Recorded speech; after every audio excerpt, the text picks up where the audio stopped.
जी, अस्सलाम वालेकुम। अब देखें, आज मैंने ना आपको प्रैक्टिकल का एक पास पेपर क्वेश्चन करा देता हूँ। पिछली क्लास में मैंने आपको जो प्रैक्टिकल का क्वेश्चन कराया था, आपको याद होगा, एनर्जी फ्रॉम केमिकल, मतलब केमिकल एनर्जेटिक्स का कराया था, जिसमें मैग्नीशियम रिबन था। उसको आप हाइड्रोक्लोरिक एसिड में डाल रहे थे, फिजिंग हो रही थी, एक स्मॉल कॉइल और एक स्ट्रिप्स, शॉर्टर स्ट्रिप थी और एक लॉन्गर स्ट्रिप थी। और उसकी सारी कैलकुलेशन वो मैंने अपलोड करके वीडियो आपसे शेयर भी की हुई थी। ठीक है, आज हम एक और क्वेश्चन करते हैं जो है थर्मल डिकम्पोजिशन। थर्मल डिकम्पोजिशन का मतलब पता है ना, कि आप हीट करके ना सॉल्ट को डिकम्पोज करेंगे।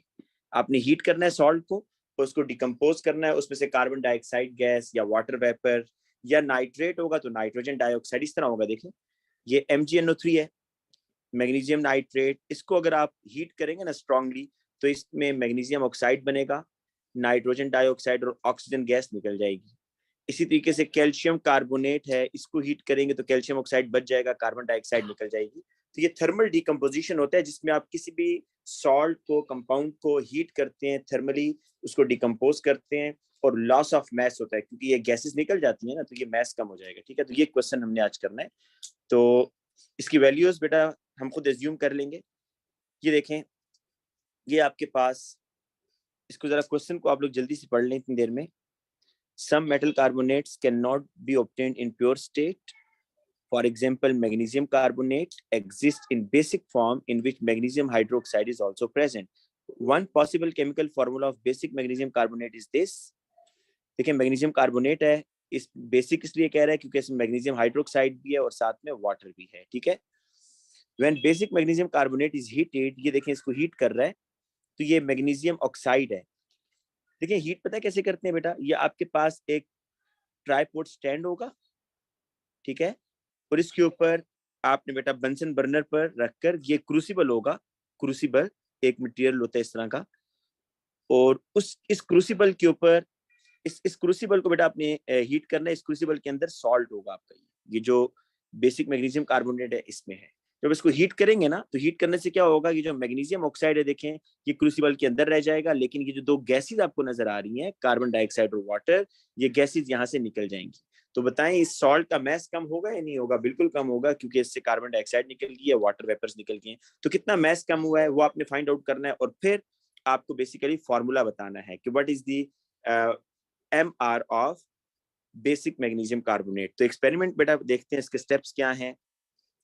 देखिए इस एक्सपेरिमेंट के अंदर वो कह रहा है, in this experiment you will decompose basic magnesium carbonate by heating it and you will use your result to determine whether this possible formula is correct. FB4 जो है is basic magnesium carbonate। ठीक है जी, method क्या है इसका? कह रहा है कि weigh a crucible with its lid and record the mass. आपने पहले खाली क्रूसिबल लेना है, ठीक है, एम्प्टी क्रूसिबल, उसके ऊपर लिड भी होना चाहिए ये, और फिर बेटा आपने इसका मैस रिकॉर्ड कर लेना है बाय मेजरिंग बैलेंस या वेइंग बैलेंस जो होगा, जितने भी, मतलब बाज दफा 2 डेसिमल प्लेसेस वाला आपको देगा, बाज दफा 1 डेसिमल प्लेस वाला, तो जो भी देगा उससे आपने वेइंग बैलेंस से मैस फाइंड आउट कर लेना है। फिर कह रहा है ऐड 1.1 से 1.3 ग्राम FB4 ये है बेटा, ये आपका FB4 है। इस FB4 को आपने ऐड करना है इनटू द क्रूसिबल, और फिर आपने क्रूसिबल का वे करना है दोबारा लिड के साथ, और record the mass. Place the crucible on the pipe clay triangle and remove the lid. अच्छा, जब हीट करेंगे ना बेटा, तो हीट करते वक्त कह रहा है आपने ऊपर से लिड को रिमूव कर देना है। रीजन आप सबको पता है क्यों? क्योंकि ये जो गैसेस निकल रही होंगी, जहरी बात है, अगर लिड लगाए तो गैसेस कहां से निकलेंगी, तो लिड रिमूव करना है ताकि गैसेस रिमूव हो जाएं। और फिर क्या करना है इसके बाद,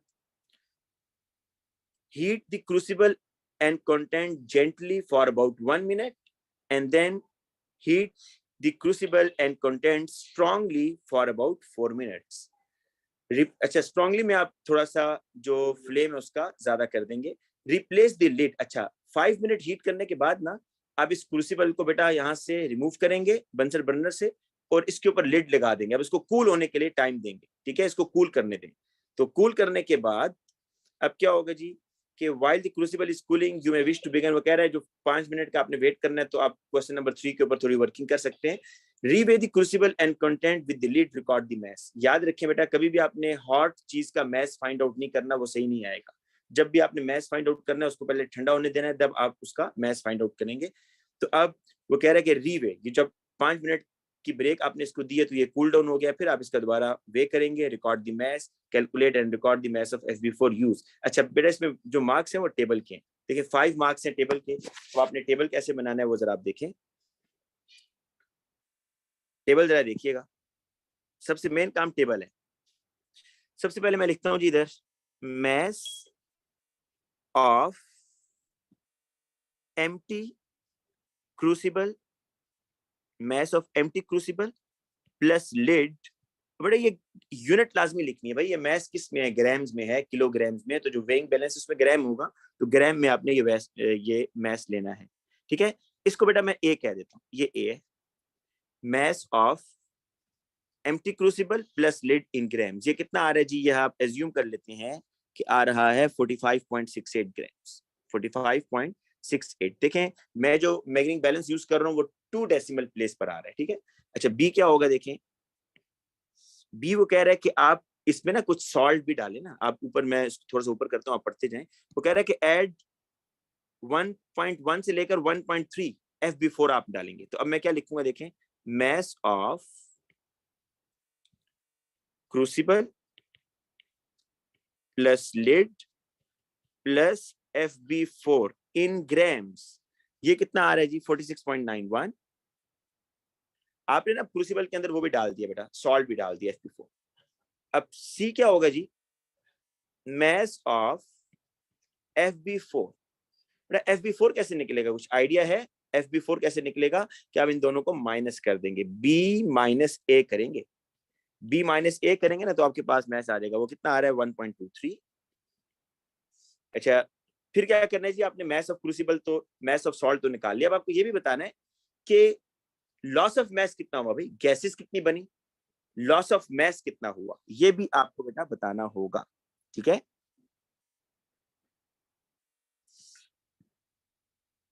अच्छा लॉस ऑफ मैस के बाद देखें, आपने जब इसको पहले हीट किया था ना, हीट करने के बाद बेटा फिर आपने ना इसको कूल डाउन किया था, है ना, कूल डाउन किया था। कूल डाउन करने के बाद अपने मैस फाइंड आउट करना है, ताकि आपको पता चले कि लॉस ऑफ मैस कितना हुआ है। तो आप इसका बेटा दोबारा मैस फाइंड आउट करेंगे, कैसे, अब यहां लिखेंगे mass of crucible plus lid plus residue after heating in grams. ये देखिए बेटा मैंने लिखा है कि हीट करने के बाद, देखिए जब आप हीट कर लेंगे तो बेटा जो चीज पीछे बच जाती है ना उसको रेजिड्यू बोलते हैं। रेजिड्यू क्या होगा, magnesium oxide is the residue, क्योंकि ये तो गैसेस की फॉर्म में निकल गया ना, तो जो चीज पीछे बच गई वो है रेजिड्यू। तो अब आपने पहले मैस ऑफ, ये देखें मैस ऑफ क्रूसिबल लिड और FB4, इसको ये आपने मैस ले लिया था बिफोर हीटिंग। ये कौन सा है बेटा, ये बिफोर हीटिंग है, ये बात ध्यान में रखिए, ये है बिफोर हीटिंग। ठीक है, लिख देंगे वहां तो ज्यादा अच्छा है। और अब आफ्टर हीटिंग आपने बेटा कुछ मैस आपके पास आएगा ना, तो मैं एज्यूम कर लेता हूं कि आफ्टर हीटिंग जो आ रहा है 46.80। अब देखिए एक बात नोट करें, अब एक बात जरा नोट करें कि हीटिंग से पहले ये मैस था, हीटिंग के बाद ये है, तो लॉस ऑफ मैस पता चल रहा है आपको कितना हो रहा है? लॉस ऑफ मैस कैसे निकलेगा, हीटिंग से पहले मैस था 46.91 और हीटिंग के बाद आ गया 46.80। तो अब आपके पास जो लॉस ऑफ मैस आ रहा है, लॉस ऑफ मैस, वो मतलब पता है किसका मैस होगा, वो मैस होगा कार्बन डाइऑक्साइड का और वाटर का, जो गैसेस निकल गई है उसका मैस। ठीक है, तो लॉस ऑफ मैस आप बेटा कैसे निकालेंगे, लॉस ऑफ मैस निकालने के लिए बी माइनस डी होगा, B minus D, B minus D आप करेंगे।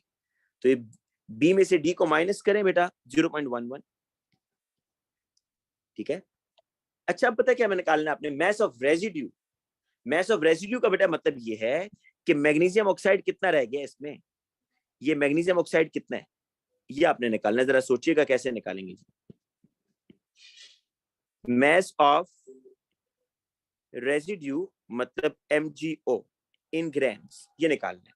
अब जरा देखें आपके पास FB4 का मैस है या नहीं है जी? मैं आपको बताता हूँ कहाँ है। This is the mass of FB4, ये जो मैं येलो कलर से मार्क कर रहा हूँ, ये FB4 सॉल्ट का मैस है टोटल 1.23। और आपको बेटा ये भी पता चल गया कि लॉस ऑफ मैस कितना हुआ है 0.11। तो 1.23 से अगर आप 0.1 माइनस कर दें, मतलब B माइनस E कर दें, B माइनस E क्या होगा? ये B माइनस E होगा। तो आपके पास बेटा मैस ऑफ रेजिड्यू आ जाएगा जो कि आ रहा है 1.12। ठीक है जी। तो ये टेबल है बेटा, इसके 5 मार्क्स हैं, ये आपने बनाने हैं। ठीक है, इसमें लाइंस खुद लगा लीजिएगा ऐसे करके, तो ये टेबल आपका बन जाएगा ऐसे, राइट बेटा। इस टेबल में यूनिट्स और ये सब चीजों का मैस आपको बताना होगा कि कितना मैस गैसेस की फॉर्म में गया, कितना बच गया, मैस ऑफ क्रूसिबल और लिड क्या था, मैस ऑफ क्रूसिबल, लिड और FB4 क्या था, मैस ऑफ FB4 क्या था। तो ये सारी, और ये काम कीजिएगा कि साइड पर ABCD कर लीजिएगा, फिर आपको बड़ा आसान होगा माइनस करना। ठीक है, समझ आ रही होगी कि माइनस कैसे करना है जी बेटा। और भी बहुत सारे तरीके हैं, नूर आप ठीक कह रही है बेटा, उससे भी निकल सकता है बेटा। और भी बहुत सारे तरीके हैं जिससे आप मैस ऑफ रेजिड्यू निकाल सकते हैं। अब क्वेश्चन पर आते हैं बेटा, calculation. Show your working and appropriate significant figures. बेटा सिग्निफिकेंट फिगर के लिए देखें मिनिमम एग्जामिनर कितने सिग्निफिकेंट फिगर यूज कर रहा है। जितने सिग्निफिकेंट फिगर एग्जामिनर यूज कर रहा है आप मिनिमम उतने यूज करेंगे। तो 2 सिग्निफिकेंट फिगर हैं, तो मिनिमम आपने 2 सिग्निफिकेंट फिगर यूज करने हैं। Show your working and appropriate significant figure in the final answer to each step of your calculation. Use your result to calculate the number of mole of magnesium oxide obtain as a residue. बेटा mass of magnesium oxide है आपके पास या नहीं है? Mass of MgO ये देखें जी, बिल्कुल है, 1.12 है ना। MR भी आपके पास है इसका, MgO का MR कितना है 40.3। तो आपने बेटा इसके मोल्स निकालने हैं। तो mole is equal to mass divided by MR। इसको आप डिवाइड कर दें तो आपके पास आ जाएगा 0.028। ठीक है जी, ये मोल्स आ गए जी। ठीक है जी, ये मोल्स आए हैं किसके? MgO के। अब अगला क्वेश्चन देखिए। Use your answer to one with the equation on page 4 and the mass of FB4 used to calculate the relative formula mass of basic magnesium carbonate। अब पता है आपने क्या करना है, ये आपके पास मोल्स ऑफ MgO आए हैं, वो कह रहा है कि आप बेसिक मैग्नीशियम कार्बोनेट का MR निकालें। तो बड़ा आसान है, ये जरा कैलकुलेट इक्वेशन को देखें, इक्वेशन पर आ जाए।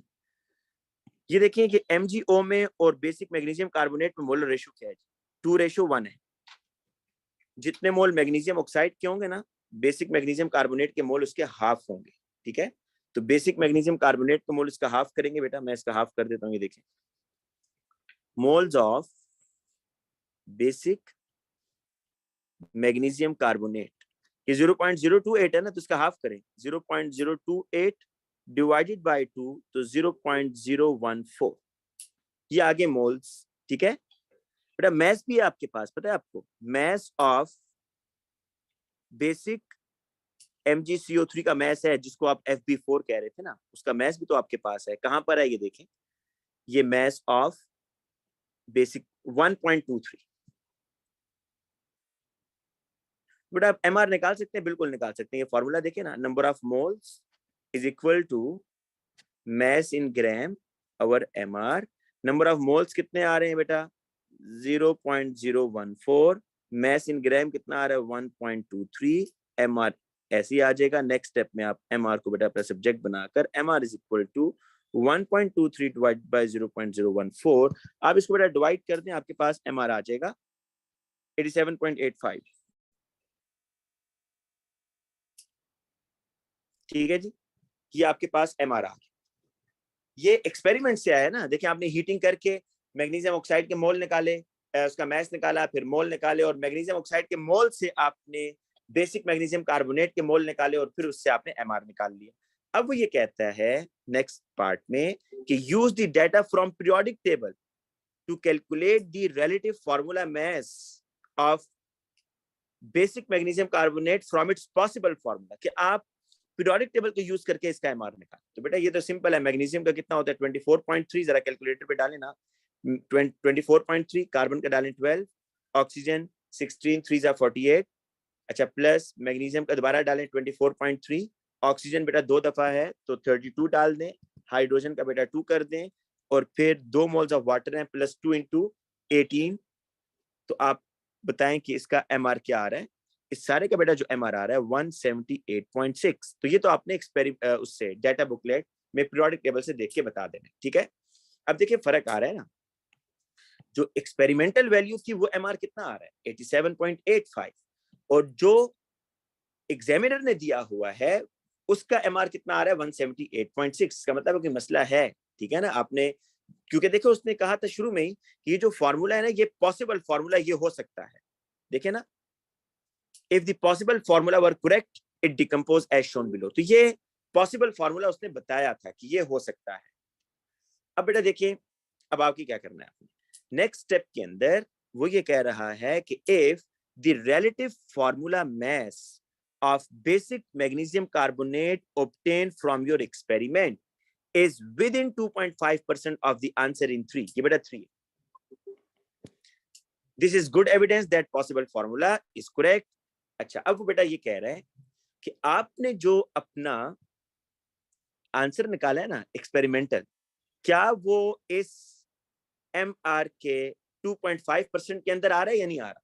आप वैसे जुबानी देख के बताएं, क्या 178.6 और 87.85, क्या 87.85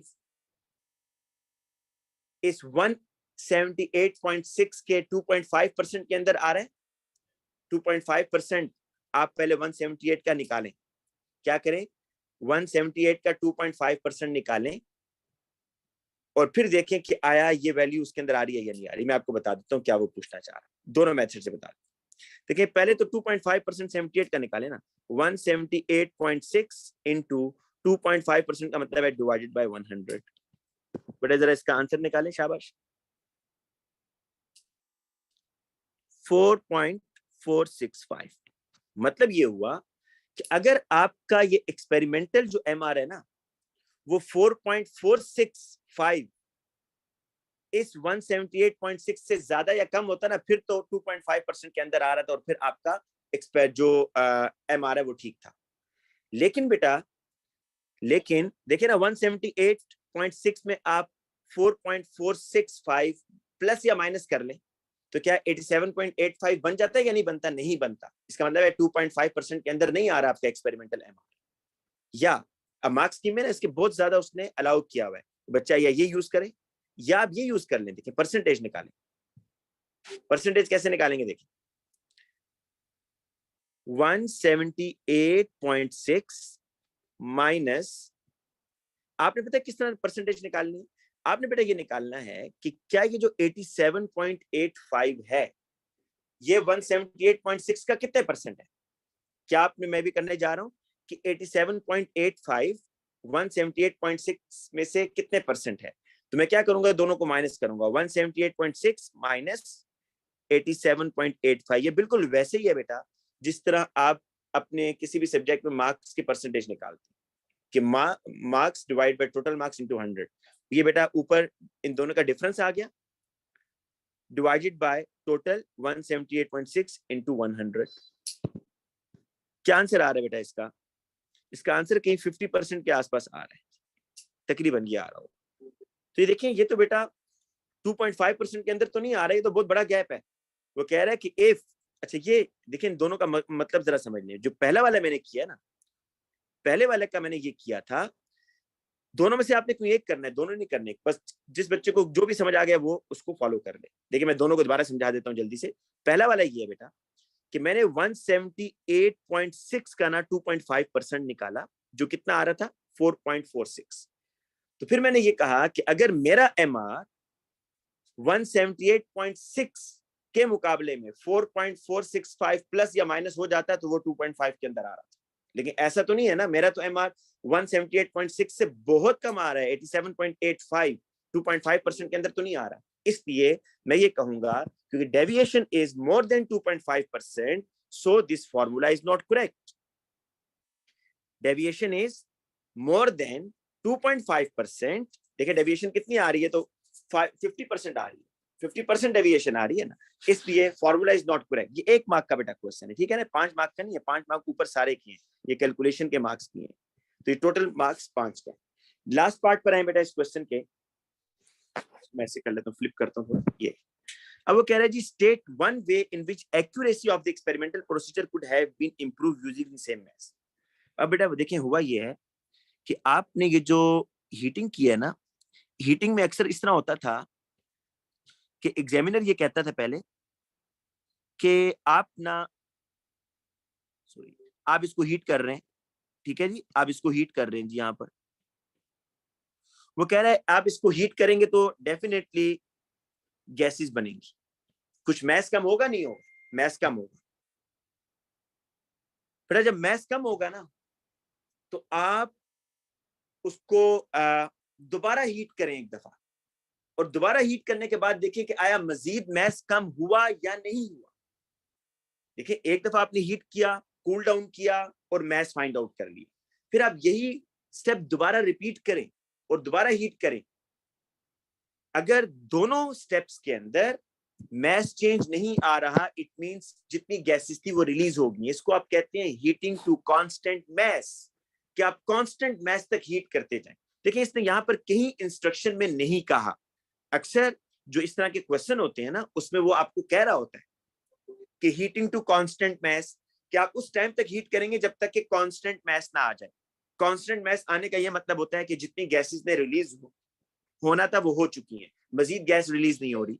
लेकिन जब वो ये ना कहे ना हीटिंग टू कांस्टेंट मैस, तो समझ जाएं वो इंप्रूवमेंट में आपसे ये पूछेगा। तो अब वो पूछ रहा है कि आप कोई एक्यूरेसी एक्सपेरिमेंटल प्रोसीजर में बताएं, तो बेटा आप इसमें ये बात बताएंगे कि हीटिंग टू कांस्टेंट मैस, ये इसकी एक्यूरेसी है बेटा, कि आप जितना कांस्टेंट इसको कांस्टेंट मैस तक हीट करेंगे, इट मींस आपने सारी गैसेस को रिलीज कर दिया। तो पहला इंप्रूवमेंट ये हो सकती है कि heat the crucible and content and residue जो मैग्नीशियम ऑक्साइड है टू कांस्टेंट मैस। देखिए पॉसिबल आंसर बहुत सारे हैं, अगर आप ये नहीं लिखना चाहते तो आप ये लिख दें कि heat for a longer time, so more salt is decompose, ये लिख दें heat for a longer time, so more is decompose. कह रहा है कि आपने एक्यूरेसी लानी है ना बेटा, एक्यूरेसी तभी आएगी जब सारे के सारे गैसेस को आप निकाल देंगे। तो कह रहा है आप ज्यादा टाइम के लिए हीट कर लें, 5 मिनट के लिए ना करें, 10 मिनट के लिए कर लें, तो ज्यादा गैसेस निकल जाएंगे, तो मोर एक्यूरेट रिजल्ट आएगा। नेक्स्ट देखें, अब नेक्स्ट क्या कह रहा है, कह रहा है sir will they ask about the error if heat to constant matter is given in the question. जी बेटा एरर तो मैं भी आपको बताऊंगा ना, देखें भी आगे आ रहा है। A student carried out the experiment twice using different masses of FB4. He used the mean mass of FB4 and the mean mass of magnesium oxide to calculate the relative formula mass of basic magnesium carbonate. Instead of doing this, he could have calculated the relative formula mass of basic magnesium carbonate from his two experiments separately. Suggests one advantage of carrying out separate calculation. देखिए वो ये कह रहा है कि एक student है, उसने दो डिफरेंट मैसेज के साथ FB4 के एक्सपेरिमेंट किए और फिर उसने दोनों का मीन लिया, और मीन लेने के बाद फिर उसने मैग्नीशियम ऑक्साइड का मैस निकाला और फिर मोल निकाले and then relative formula mass निकाला, मतलब मीन दिया। लेकिन कह रहा है अगर वो इस तरह करता, किस तरह, कि वो जो दो उसने डिफरेंट एक्सपेरिमेंट किए ना, उसका मीन ना लेता, बल्कि एक एक्सपेरिमेंट की वैल्यू लेकर आगे सारा प्रोसेस एंड तक ले जाता।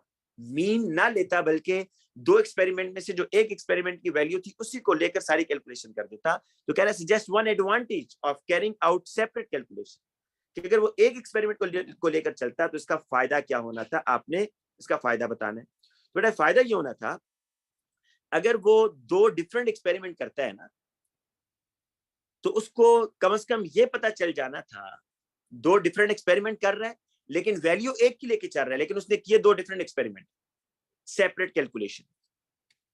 तो अगर बेटा दोनों के रिजल्ट सिमिलर होंगे, तो क्या उसको ये नहीं पता चलेगा कि मेरे एक्सपेरिमेंट रिलायबल है। जिस तरह टाइट्रेशन में होता था, अगर आपने एक एक्सपेरिमेंट किया दूसरा भी किया 0.1 के अंदर आ रहा है, तो आप कहते थे आपका टाइट्रेशन ठीक हुई है। तो इसी तरीके से यहाँ पर एडवांटेज ये होगा कि अगर उसने 2 सेपरेट एक्सपेरिमेंट किए तो उससे उसको एक्सपेरिमेंट की रिलायबिलिटी का पता चल जाएगा। तो आप ये बताएंगे कि to find out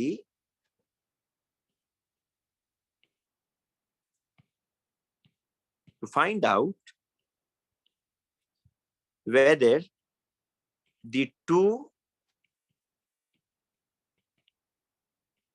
experiments are reliable or not। देखें, उसको इसका पता चल जाएगा। अच्छा, लास्ट है state the error when one reading on your balance. अब बेटा देखें, जो हम बैलेंस यूज कर रहे होते हैं स्कूल में, वो बैलेंस इस तरह का होता है कि इस पे आ रहा होता है सपोज 46.98। कितने डेसिमल प्लेस आ रहे हैं भाई? या इसको अगर आप स्टार्ट करें ना तो स्टार्ट इस तरह हो रहा होता है 0.00, 2 डेसिमल प्लेस आ रहे हैं। ठीक है, तो ये 2 डेसिमल प्लेस है बेटा। तो इसका जो लीस्ट काउंट होगा ना, वो कितना होगा बेटा? लीस्ट काउंट मैं पहले आपको बताता हूँ। इसका लीस्ट काउंट होगा मिनिमम कितना, आप इससे मैथ मेजर कर सकते हैं 0.01 ना। तो लीस्ट काउंट को बेटा डिवाइड बाय 2 कर दे तो क्या आएगा 0.005 ग्राम्स। तो एरर इसमें ये आएगा if 2 decimal places balance was used. बेटा आपने अपने लिहाज से देखना है, अगर 1 डेसिमल प्लेस वाला होगा तो आप कहेंगे 0.1, 0.1 डिवाइड बाय 2 तो वो 0.5 हो जाएगा। ठीक है, तो ये डिपेंड करता है कि आप कौन सा यूज कर रहे हैं। ठीक है, तो जो लीस्ट काउंट होगा उसका डिवाइड बाय 2 करते हैं 0.005। अब देखें इस पूरे एक्सपेरिमेंट में वो कह रहा है calculate the maximum percentage error in the math of FB4 used. आपने FB4 का जो मैथ निकाला है ना, वो बेटा 2 दफा आपने एक्सपेरिमेंट से निकाला। पहले देखें, ये देखें मैथ ऑफ FB4 कैसे निकला भाई। ये C कैसे निकला था? C निकला था B को A से माइनस किया, तो दो दफा आपने बैलेंस यूज किया ना, तब आपके पास मैथ ऑफ B आया, मैथ ऑफ FB4 आया है। तो इसका मतलब ये हुआ कि अब आपने जो परसेंटेज एरर बताना है वो 0.005 टाइम्स 2 टोटल मैथ जो आपने मेजर किया है। बेटा टोटल मैथ कितना FB4 का मेजर किया 1.23 1.23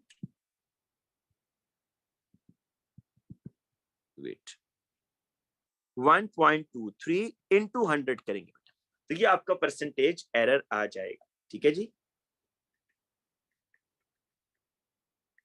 मैं भी आपको 1-2 चीजें और बता दूं बेटा, 1 मिनट। ये 0.81%। अच्छा, मैं आपको अब एक और चीज बताऊं बेटा कि सॉल्ट एनालिसिस में ना, बात बच्चे कह रहे हैं सॉल्ट एनालिसिस में हम कोई गैस नहीं कर सकते बेटा। पहली बात, सॉल्ट एनालिसिस का ये मतलब नहीं होता कि हमेशा सॉल्ट ही देगा भाई, एसिड भी दे सकता है आपको। तो आपको सॉल्ट एनालिसिस में बेसिकली ये होता है क्वालिटेटिव एनालिसिस। आप लोग इसको सॉल्ट एनालिसिस कह रहे होते हैं, दिस इज क्वालिटेटिव एनालिसिस। तो क्वालिटेटिव एनालिसिस में वो आपको सॉल्ट, वो आपको एसिड, वो आपको बेसिस कुछ भी दे सकता है। ठीक है, तो इसमें आप लोगों ने बेटा इधर उधर देखने के बजाय या किसी से पूछने के बजाय जी कौन सा सॉल्ट, कोई फायदा नहीं है। आप लोग जो अपना एक्सपेरिमेंट कर रहे हैं, आप लोग बेटा उसी के रिजल्ट को लिखेंगे। देखिए, अगर एग्जामिनर को ये बात पता चल जाए ना कि ये बच्चे ने इंफॉर्मेशन लीक हुई है और आपने वो result suppose bromide ion present, आप फोर्सफुली कर रहे हैं, आपका रिजल्ट नहीं आ रहा है, लेकिन आपको किसी ने बताया जी कि मतलब ब्रोमाइड आयन है, तो आप लिख कर आ गए, तो इसलिए आपके मार्क्स बहुत ज्यादा कटेंगे। इसलिए आप लोगों ने सॉल्ट एनालिसिस बड़े ध्यान से करना है। जो रिजल्ट आपके टेस्ट ट्यूब में शो हो रहा होगा, अगर प्रेसिपिटेट बन रहे हैं, प्रेसिपिटेट डिसॉल्व हो रहे हैं, गैसेस, देखिए सारी चीजें तो पीछे होंगी, वहां से देखकर आपने बताना है कि क्या चीज प्रेजेंट है। और एसिड भी हो सकता है, बेस भी हो सकता है, सॉल्ट भी हो सकता है। ठीक है, तो इसलिए आपको कोशिश करें ऑर्गेनिक के टेस्ट भी थोड़े से देख जाइएगा, ऐसी Tollens reagent, aldehyde, ketone, iodoform, ये भी थोड़ा सा देख जाइएगा। ठीक है जी, ठीक है बेटा, आज की क्लास इतना काफी है। अल्लाह हाफिज।